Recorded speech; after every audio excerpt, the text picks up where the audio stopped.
सड़क से संसद तक, गांव से सूबे तक, सियासत पर पैनी नजर, सटीक, सार्थक और संजीदा, होगी जन सरोकार के मुद्दों पर बहस, ताकि कुर्सी पर बैठने वालों को जमी की अहमियत याद रहे।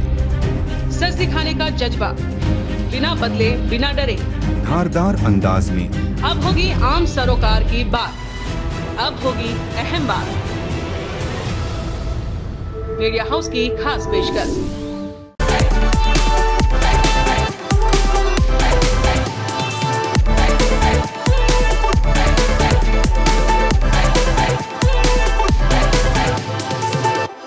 छत्तीसगढ़ में चुनावी काउंटडाउन शुरू हो चुका है। मद्देनजर सूबे में राजनीतिक हलचल, राजनीतिक सरगर्मी अपने चरम पर है। ऐसे में जांजगीर चांपा विधानसभा से तय प्रत्याशी व्यास नारायण कश्यप को घोषित कर दिया गया है। नामांकन भरने की समय अवधि भी तय हो गई है। ऐसे में नीलम सोनी नाम के एक कांग्रेसी कार्यकर्ता ने कांग्रेस पार्टी की ओर से नामांकन दाखिल करके राजनीतिक गलियारों में खलबली मचा दी है। नमस्कार, नर्मदा घोसले के साथ आप देख रहे हैं मीडिया हाउस का खास कार्यक्रम अहम बात।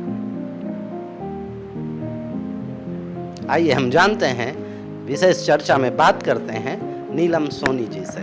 सोनी जी नमस्कार, बहुत बहुत स्वागत है आपका हमारे इस चैनल। नमस्कार। सबसे पहले तो मैं मीडिया हाउस की टीम को धन्यवाद देना चाहूँगा कि उनके द्वारा इस राजनीतिक महासंग्राम में अपने चैनल के माध्यम से इस राजनीतिक मंच को एक नया नाम दिया है। जी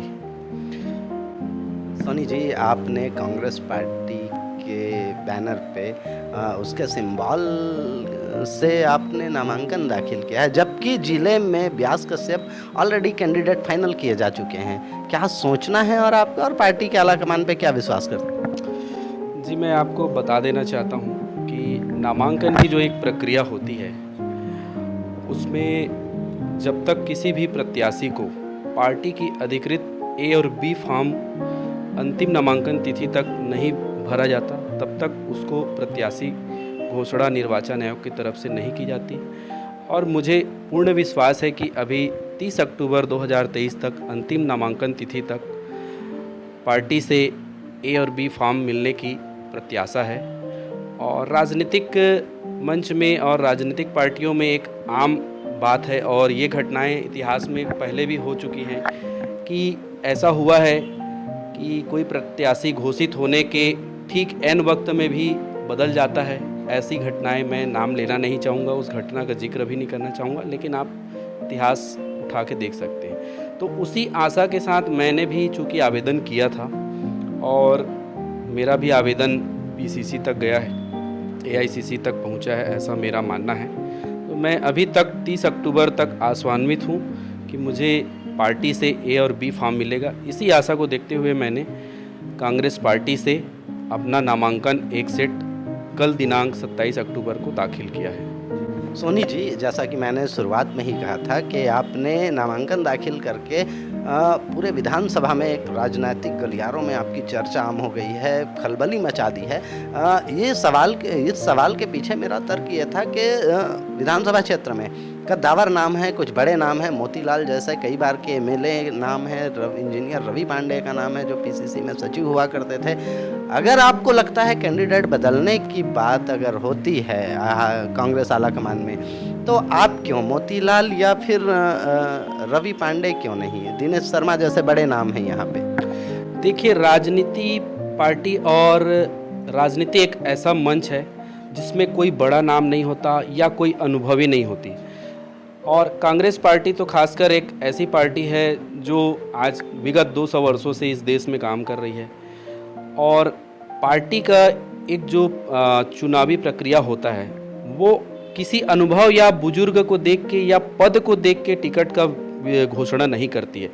पार्टी मौजूदा स्थिति के आधार पर और जीतने वाले कैंडिडेट, चाहे वो युवा कैंडिडेट हो, चाहे वो गरीब हो, चाहे वो अमीर हो। जी, आपका सोचना ये तो नहीं है जैसे कि पूरे विधानसभा में एक चर्चा आम है कि हर बार मोतीलाल देवांगन कांग्रेस की ओर से या नारायण चंदेल भारतीय जनता पार्टी की ओर से, इसी चेहरों को देखकर क्षेत्र की जनता उब गई है और नए चेहरे की तलाश में जिसकी उन्होंने उम्मीद नहीं की होगी, ये तो कहना नहीं चाहते।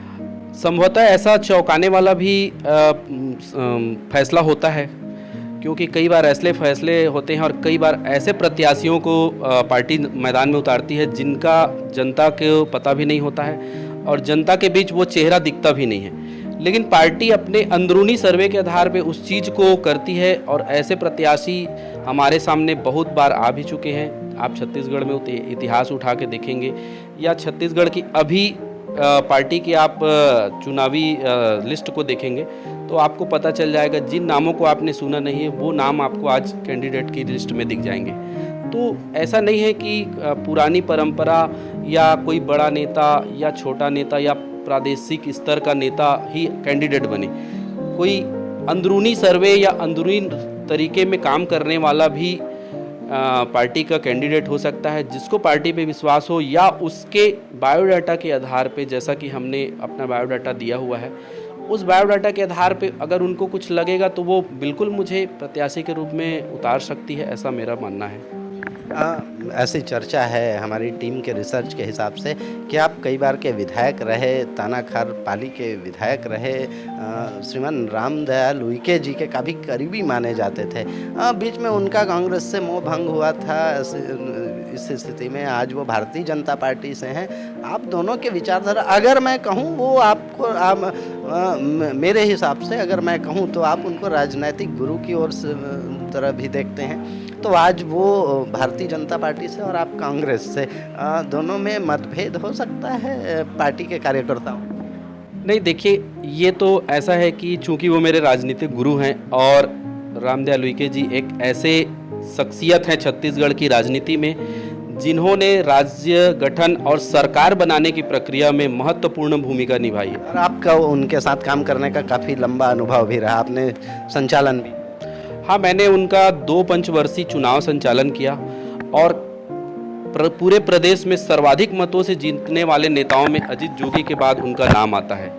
तो मैं ये कहना चाहूँगा आपके इस प्रश्न पे कि हम राजनीतिक पार्टियों के बदलने पे अब ध्यान न दें, हम काम करने के तरीके पर और उसमें अगर कैंडिडेट का चयन होता है तो हम उसको कैसे जिता के पार्टी की सरकार बनाएं, इस पर हम ध्यान देते हैं।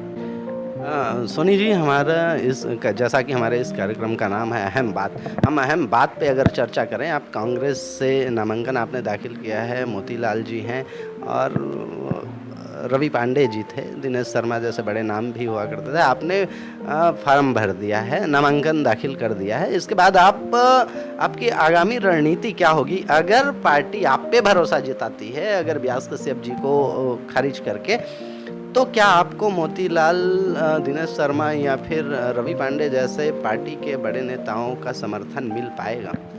बेशक मिलेगा। जैसा कि शुरुआत में ही जब ब्लॉक कांग्रेस कमेटी के माध्यम से आवेदन लिया जा रहा था तो उसमें एक शपथ पत्र सभी प्रत्याशी, नहीं कहना चाहिए, जितने भी जिन्होंने ने आवेदन भरा उनके द्वारा एक शपथ पत्र भरा है कि कोई भी अगर प्रत्याशी चुना जाता है तो पार्टी की जितने भी फॉर्म भरे हुए लोग हैं उनको वो सहयोग करेंगे।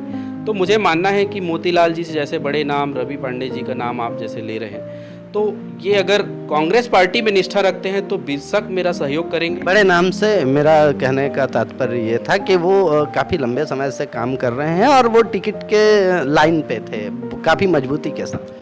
देखिए, क्या है, राजनीतिक पार्टियों में लंबे समय से काम करना बेशक अच्छी बात है, काम तो मैंने भी किया है और मैं तो एक ऐसे कद्दावर नेता का चुनाव संचालक भी रहा जिन्होंने राज्य में 2 बार सरकार गठन की। 98 में जब सरकार, कहने का मतलब 2001 में बनी, तो उस समय हमारे ही विधायक जी के द्वारा अजीत जोगी को अपनी सीट देकर छत्तीसगढ़ के इतिहास में पहले कांग्रेस की सरकार बनाने वाले विधायकों में उनका नाम आता है।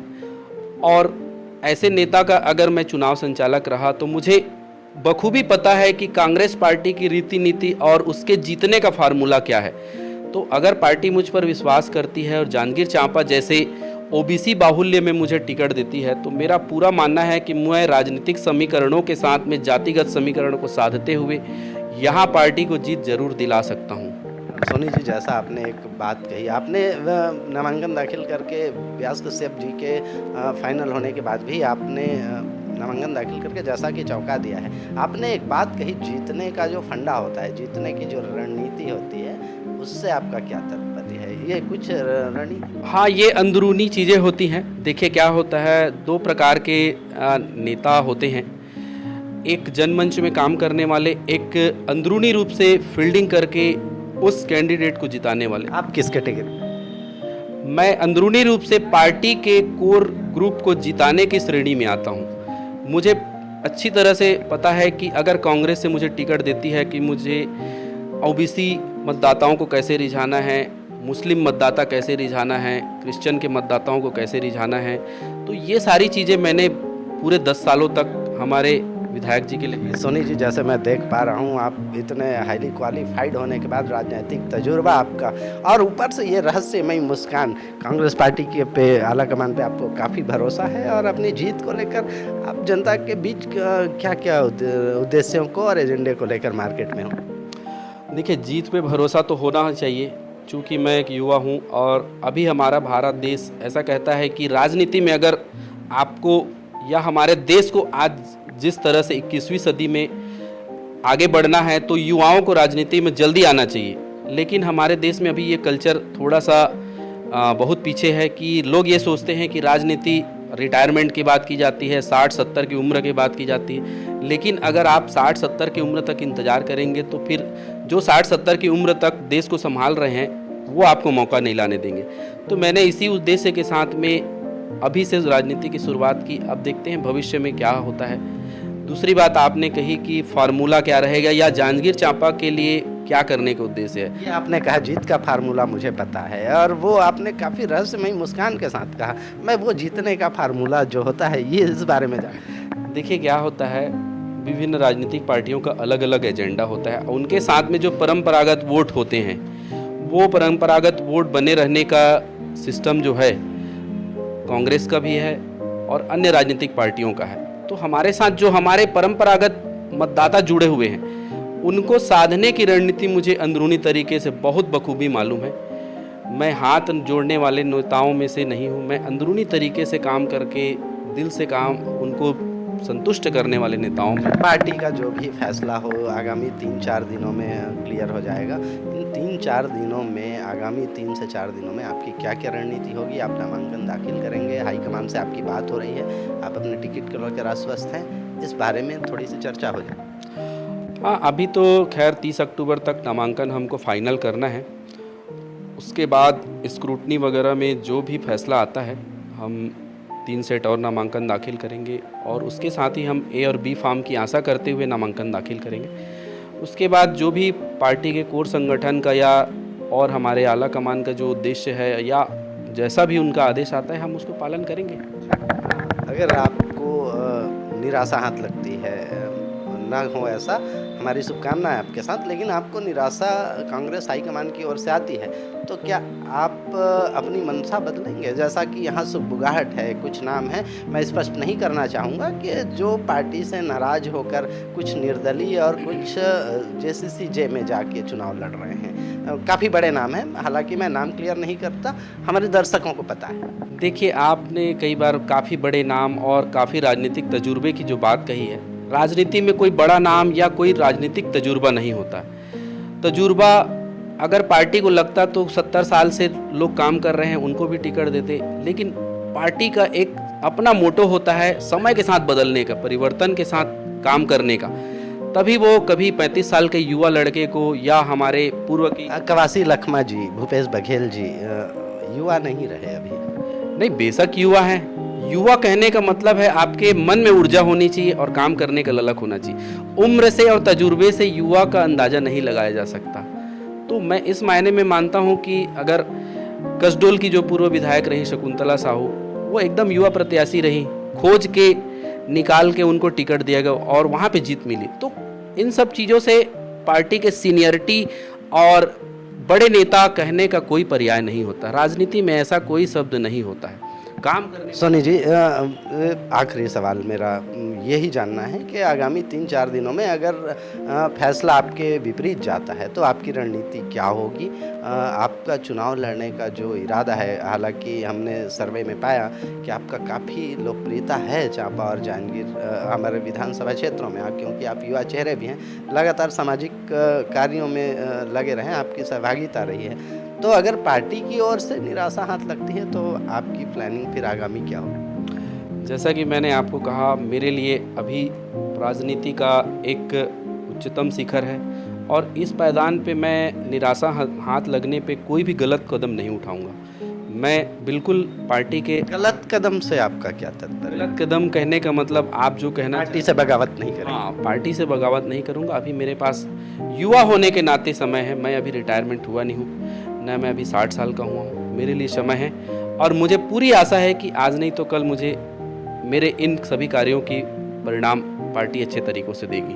जी सोनी जी, हमारे चैनल के माध्यम से आप अपने प्रतिद्वंदियों को कोई मैसेज या जनता से कोई अपील करना चाहेंगे मीडिया हाउस के? देखिए, अभी तो प्रतिद्वंदी क्लियर ही नहीं हुए हैं, तो मैं ऐसा नहीं कहना चाहूँगा कि प्रतिद्वंदियों को ऐसा कोई मैसेज जाए। लेकिन फिर भी ऐसा है कि यदि मुझे जांजगीर चांपा में पार्टी का प्रत्याशी के तौर पे अगर मैं आखिरी नामांकन भरता हूँ तो ज़रूर मैं जांजगीर चांपा की जो पृष्ठभूमि है और यहाँ की जो दिशा और दशा है, मैं देखता हूँ कि आज इन 23 सालों में जांजगीर ज़िले के गठन के बावजूद भी हमको ये ज़िले की जो सौंदर्यता है, यहाँ के औद्योगिक प्रतिष्ठानों का, यहाँ का डेवलपमेंट मुझे नहीं दिखाई देता है।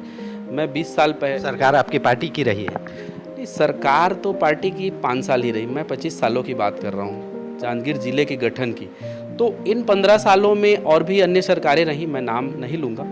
तो मुझे ओवरऑल जांजगीर चांपा के डेवलपमेंट की बात मैं करूं तो उस हिसाब से यहाँ पे जो इंडस्ट्रियलाइजेशन है और युवा जिस तरह से भटक रहे हैं और चकाचौंध में परेशान हैं, उसके बजाय फोकस करें कि भाई हम काम कैसे करें और हमारे ज़िले में एक ऐसा माहौल स्थापित हो ताकि ये शांति वातावरण का हो। अब मेरे वो प्रतिद्वंदी वाले सवाल पे आपसे आग्रह पे आपने बड़े डिप्लोमेटिक तरीके से मुझे जवाब दे दिया या मुझे चलता कर दिया, सीधे शब्दों में कहा जाए तो।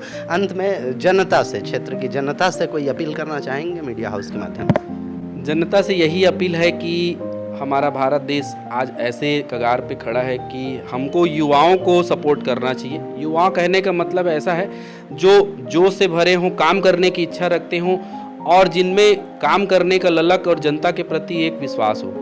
देखिए, मतदान और मतदाता तो कई वर्षों से होते आ रहे हैं, राजनीतिक पार्टियां राज करती आ रही हैं, काम होते जा रहा है, लेकिन जनता का जो एक मूलभूत समस्या है वो कभी हल नहीं होता है। जब तक जनता सही रूप से अपने विवेक पे निर्णय नहीं लेगी तब तक ना सरकार कुछ कर सकती, ना उनका नेता कुछ कर सकता। तो जनता से यही अपील है कि अपने विवेक पे किसी पुराने राजनीतिक पार्टी या किसी पुराने नेता या परंपरागत रूप से मतदान देने की जो प्रक्रिया है कि हमारे जो 3 पीढ़ी है इस पार्टी इस छाप को वोट देते थे, आज अपने विवेक से सोचने की ज़रूरत है कि आपका विवेक क्या कहता है, आप किसके पीछे जाना चाहेंगे, कौन सा प्रत्याशी आपके लिए अच्छा रहेगा या किस प्रकार की सरकार बनाना चाहेंगे, उसको आपको सोचना है। नहीं तो राजनीतिक पार्टियां आते रहेंगी, जाते रहेंगी, सरकार बनेंगी, आप पे राज करेंगे, आपके मूलभूत समस्याओं का हल नहीं होगा। इसलिए आपको अपना मतदान और अपने विवेक का उपयोग करते हुए आपको नेता चुनना है। मैं यही जांजगीर चांपा की जनता से अपील करना चाहूँगा। नीलम भाई, हमने एक और सवाल रह गया, हमारा छूट गया। जिस दिन आपने नामांकन दाखिल करने के लिए वहाँ तक गए थे कलेक्ट्रेट परिसर में, निर्वाचन दाखिल करने के नाम से उसी दिन यहाँ के तय कैंडिडेट व्यास कश्यप भी पहुँचे हुए थे। क्या चर्चा हुई, क्या आप दोनों के बीच? चर्चा तो ऐसे हुई नहीं, सामने ऐसा मेरा आमना सामना हुआ नहीं और वो तो गए थे, लेकिन रिटर्निंग ऑफिसर ने उनको समय से अधिक समय में प्रवेश करने पर उनको बना दिया। तो मेरी ऐसी कोई चर्चा नहीं हुई, ज़रूर थोड़ा सा आंखा देखी हुई है और उसके बाद कोई ऐसी चर्चा नहीं हुई है। बहुत बहुत धन्यवाद नीलम भाई हमारे इस चैनल में आने के लिए। जी।